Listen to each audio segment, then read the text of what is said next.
Hi, how you doing? I'm Tyler for TK24 Sports. Now on today's show, we're looking at the implosion of Arsenal Football Club under Mikel Arteta. Now, of course, you're going to turn around and say, well, Ty, this is wrong. You shouldn't be going at him this way. I'm not going at him. I'm just saying he's just not a good footballing coach and manager. This is how I'm going to put it to you like this. Got to be nice. I've got to be nice. But I've got to be firm as well. Mikel Arteta has tried his best. And that's the one thing we all have to actually put our hands up and try to say, you tried your best, but it just hasn't worked out. And the reason why I'm saying is, as much as we can sit here, and I can sit here and say, you're not good at this, you're not good at that, he has tried, but it just hasn't worked. Now, it hasn't worked could be for a number of reasons. It could be his backroom team. It could be some of the personnel, or it could just be himself and the way he's explaining the way he wants his football to be played. But either way, one of those three things is just not working. We could look at it in terms and say maybe it's your backroom team. We could look at it in terms and say it's the philosophy of the way he wishes to play football. It's just not working. We can also look at it with a couple of senior players who are just not up to the task, who just don't care anymore, and they've had enough and they want out. And I think credit to a couple of players, the likes of Nketiah, Lacazette, running the contract down and them wanting to leave. But that's also a telltale sign of what things are like under Mikel Arteta at Arsenal.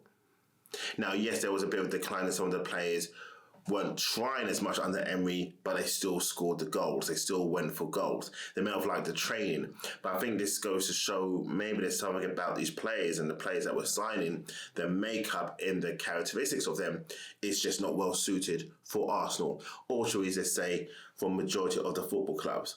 You then look at Pierre-Emerick Aubameyang. The guy came in, he was scoring some goals, and now in the last season and this season, so I'm going to say the last two seasons, it's just fallen off a cliff.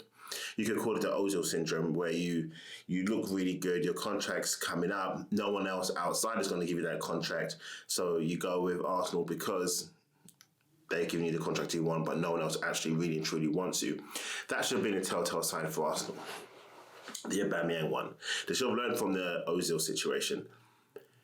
Don't think for a second Aubameyang and his entourage wasn't touting him about here, there, and everywhere, trying to get the same sort of deal that Arsenal were giving, and everyone else turned around and said no. Why? Because one, his attitude.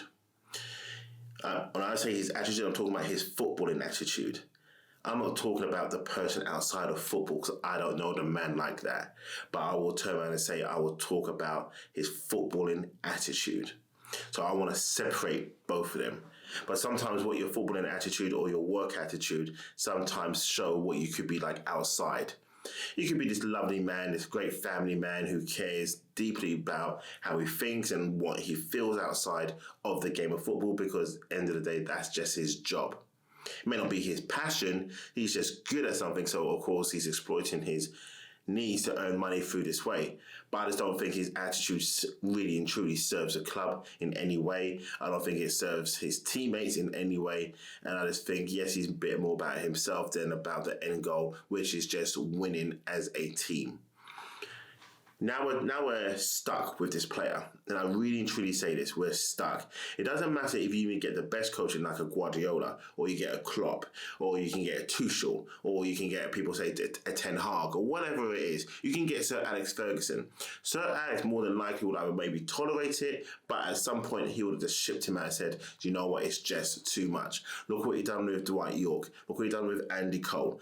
Look in the end of it, what happened with Ruud van Nistelrooy, Jaap Stam, even though Jaap Stam was one of his greatest regrets in footballing history. Arteta may have a bigger job in his hands, but his footballing IQ is just not good. He's done some great things. The defence looks a bit better. He's brought in a load of players this season that actually has fitted the mould of what we want. Sometimes a bit younger guys come in with a bit more tenacity and a bit more hunger inside of them. But on the flip side, the older players that he's brought in from the likes of Thomas Partey, he's kept hold of a Granit Xhaka, kept hold of Lacazette, kept hold of Aubameyang, and they have not served him well. I will say that. Granit Xhaka 7 out of 10 would actually have a good game, but because of the way he threw down the captaincy armband, then he took off his shirt, and he told the fans to F off in that game when he got sent off. Some people just can't forgive and forget, but sometimes you need to in order to move forward. And yes, we can sit there and we can praise him up and say, come on guys, give us a good job, but it's quite hard to do so when you're not seeing the performance on the pitch. So also, football fans are just very fickle, aren't they? 1 minute, they're on a good ride, and you're seeing people on there saying, you know what, I might have to hold my hand up and turn around and say, he actually is a decent coach, he's getting the best out of players, this is really good. And then they lose another 3 games. They lose to Liverpool. They got battered by Liverpool. They got outclassed by Man United, and then they just got outclassed, outfought in every way against Everton. And so the football fans again turn on Arteta and say, Arteta out. Should he go? Yes, he should go. And then you got to start thinking about, okay, what's the next football coach that's going to come in? What's his philosophy? Can he actually get that philosophy imprinted into this team? Now, you can look at Spurs and turn around and say, okay, they got rid of Mourinho, then they got rid of Poch, and then they've got rid of Nuno, then they brought in Conte. Maybe Conte could be the solution, could be the answer for Spurs playing the sort of football, winning football. I will take winning football all day long than, ping-ponging it around and looking grey and all that stuff, but it doesn't get you to the end goal, which is a trophy. And Arsenal's aim should just be winning a trophy. The football fans of Arsenal Football Club aim should just be, I want to win a trophy. All I want to see my team do is win a trophy. Now, it could be boring football that may not entertain me, but we're getting the results that we need. We're harder to beat. And people now fear us knowing it's going to be a tougher game because they're just going to win a trophy. They can score 1, 2, 3, 4 goals every game. And yes, that could serve the purpose. That could serve football fans well. But we do know Arsenal football fans are the most toxic football fans ever. They are. They really are. They can't make their mind up. And yes, they're moaning because they're not seeing the results. And yes, they're moaning because they're not seeing the style of football they want to be played. And then yes, they moan because then when they do sign the players, it's not the right players that they want. Being a football manager is tough. It has to be the most toughest job out there, I guess, in sports. I'm not saying the world because you've got doctors, teachers, and so forth. But being a football manager, I guess you've got this idea, you've got this ideology of how you want to play. But the problem is when it doesn't work, that's when it becomes tough because then you've got the fans, the critics, people like myself or yourself who either watch, tweet, or just have a general conversation in the barbershop. It's got to be tough. It's got to be tough to motivate a squad of 25 players to get your ideas across. And that's 25 different personalities. But then again, that comes down to recruitment as well. That's going to be down to himself and Edu. When it comes down to the recruitment, you've got to look at the personality and the traits of the players. You have to look at who's their circle, who do they talk to, who do they hang out with, what are they doing, what's their normal social life, what was their upbringing, where do they live, where do they normally go out. But when you look at the likes of Aaron Ramsdale, and this just goes to show about how fickle football fans can be, whether it was Edu or whether it was a recommendation or whether it was Arteta who went for Aaron Ramsdale, I for one knew this was going to be a good signing, and you can look back on my videos and I'll tell you that straight away. This guy was going to be class. You look at the way he actually leads commands and shows his fighting spirit on the pitch. The way the players don't close people down, he's at them, he's berating them. If you look at the Everton game, that's the last game, that will show you everything you need to know about Aaron Ramsdale. Nuno Tavares was sloppy yet again when he came on. He's trying to hit the ball across the box. Luckily, Ramsdale caught the ball. It wasn't a pass back because when he passed the ball out, it didn't go well. Then they ended up getting the ball to Everton. They made a cross and Ramsdale caught the ball. The way he went after Tavares showed you everything you needed to know. The players that Arsenal end up buying, sometimes the IQ is not so great. The footballing IQ is just not at the highest. You can also make an argument case for Thomas Partey. Arsenal fans will always used to moan and say, we will never get a Partey, we will never get a Lacazette, we will never get an Aubameyang. These are players before they even came to Arsenal.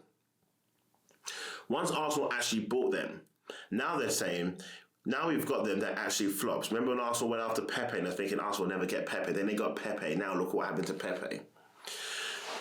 So it seems Arsenal in themselves do actually listen to the fans. They all go after the players in the end. They spend the money. You can never begrudge, and even though the majority of the Arsenal fans hate Stan Kroenke and they say he doesn't spend money, he spends big money. But the problem is, the money he spends, it goes on to the recruitment of the players, and those players do not deliver. So they hate the owners even more. And this is why Arsenal fans are the most toxic fans when it comes to the criticisms or it comes to just exactly how they feel. It's very, very bipolar. They go on a 10-game winning streak of not losing, and then all of a sudden, yeah, I can see what Arteta's trying to do. You see, give him time, and everything's okay. They lose their next 3 games. No, Arsenal are rubbish. They're this, they're that. The manager needs to go. I said it from last season. I never liked the way he played. Arsenal can from now go and win another 10 games or go on a 10-game unbeaten run. And then they'll pick up 30 points. And then Arsenal fans will be saying, see, it's all it was just a blip. I'm starting now to see the philosophy of how he wants to play. I kind of get it.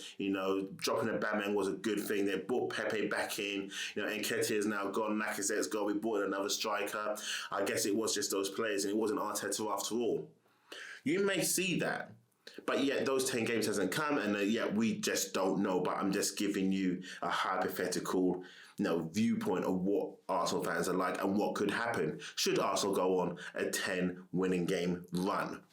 But those games coming up are going to be tough for Arsenal. We're going to see how much these Arsenal players really want it. But equally, we're going to see if Arteta can adapt his footballing philosophy across to these players and start playing not just attractive football, but winning football. Football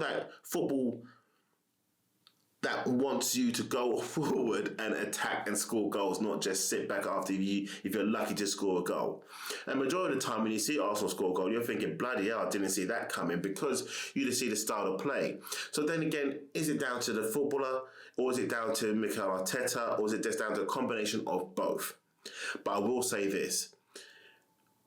People like direction. People like some sort of management or guidance. Whether you're a CEO or you are a cleaner, people like some sort of direction. They like some sort of criticism to make them better.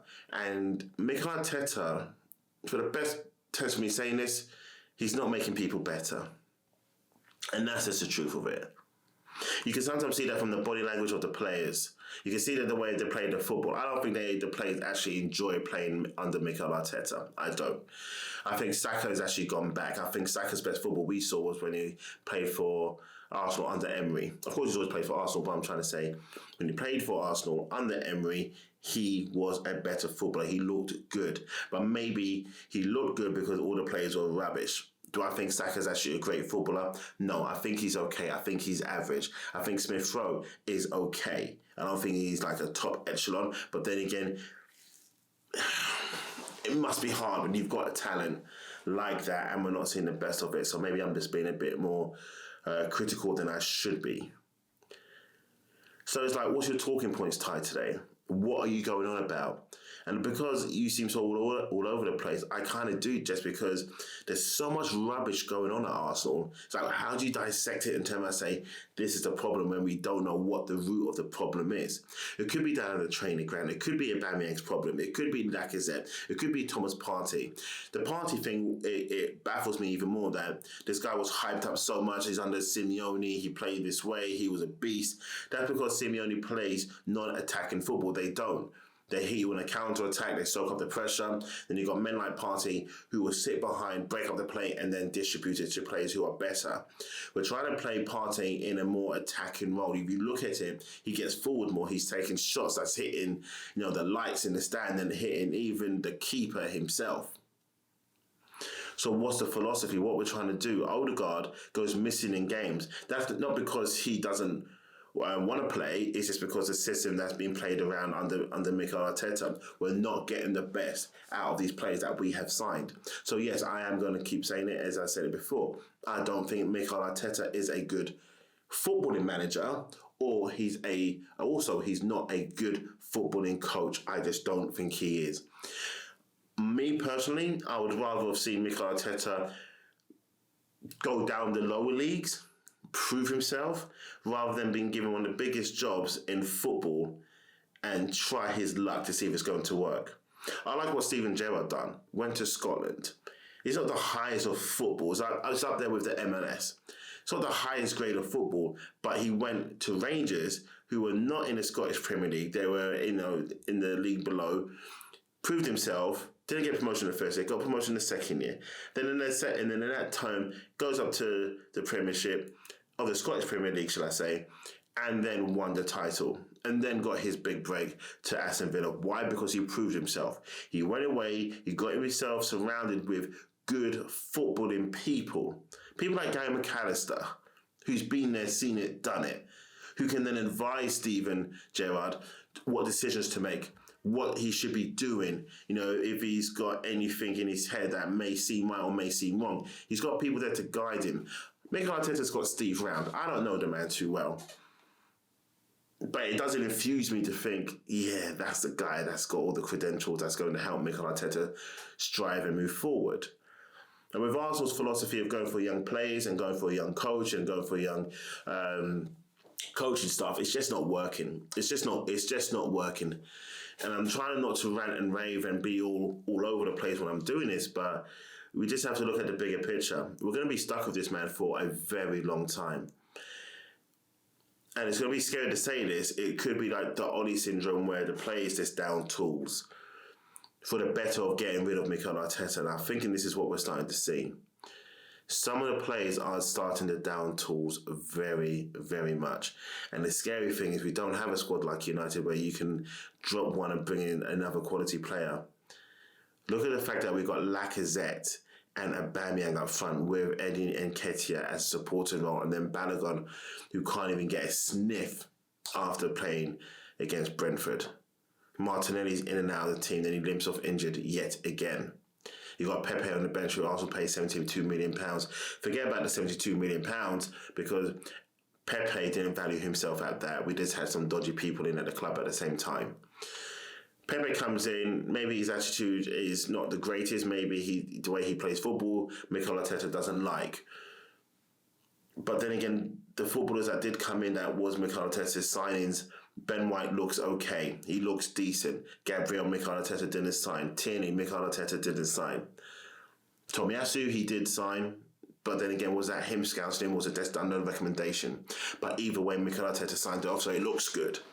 Ramsdale, class signing. To me, that's the signing of the season for Arsenal. Out of all the signings that's been done, Ramsdale is the one that's the shining light. Thomas Partey's 2 seasons in now, I'm not impressed. He's got a bad first touch. His passing's poor.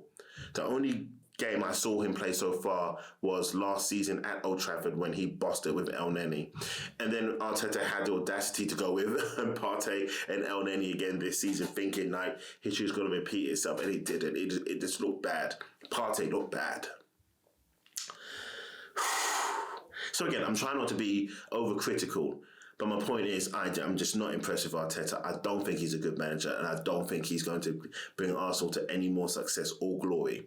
We got lucky in the FA Cup. It was just pure luck, because if you look at the football, all this guy ever wants to do is bring the ball out from the back, hit it to the right, cut back, go through the middle, maybe try and push the ball forward, but we never go forward through the middle. We go to the wingers, and wingers in Saka or Smith Rowe or Martinelli, these guys are not wingers. They can't cross the ball. And they do cross the ball, we've got no one with any presence at all in the centre forward role that's actually going to put the ball in the back of the net. And Aubameyang is finished. He is done with Arsenal Football Club. He may not be finished in football terms, but he's done with Arsenal Football Club. Lacazette is never going to get you more than 15 goals a season, and he's lucky to get even 15 goals a season. Eddie Nketiah is just not good enough for the Premier League standard. He's just not. He's more of a championship footballer than he is a Premier League footballer, and that's just the truth of it. Pepe, he's not suited for the Premier League. Thomas Partey, I will say this, I don't think he's suited for the Premier League. I really don't. But then again, if he went to a Klopp or Guardiola or a Tuchel, they may get the best out of him and utilise him in a minimal role. When I say minimal, I mean break up play, quickly pass it off. Don't pass it to Partey to thinking he's going to do something and be a gem and he's going to break through the midfield and so forth. He's not that guy. Odegaard, I think there's a talent in them. Again, wasted under Mikel Arteta. Kieran Tierney, wasted under Mikel Arteta. Ben White could be a superstar, wasted under Mikel Arteta. Gabriel looks phenomenal because he has to defend non-stop. Again, wasted under Mikel Arteta. The whole team is wasted under this man. So the big question is, who do Arsenal now go for? Leave your comments below and let me know. And I'm not saying be realistic, because when you be realistic, then that just limits you. Who would you like to see Arsenal now go after? I'm not saying be this big club and knock the door down, because sometimes you're paying a compensation of 20 to 25, 30 million. But then again, if you're happy to pay that for a player, you should be happy to pay that for a manager who's going to get the best out of the players. But I'm asking you, Arsenal fans, or just football fans in general, who should Arsenal now go for immediately? Not after an international break, not after the season that's going to go, because if they keep on going the way they're going, they're not going to have European football for a second season running. Then what? You guys have been great. If you're new to the show, just like, subscribe, turn that notification on. If you got this far into the show, subscribing really helps. Notifications really help, because then that way you never miss a show every time we upload. I'm tying up for TK24 Sports. Thank you for watching. See you soon.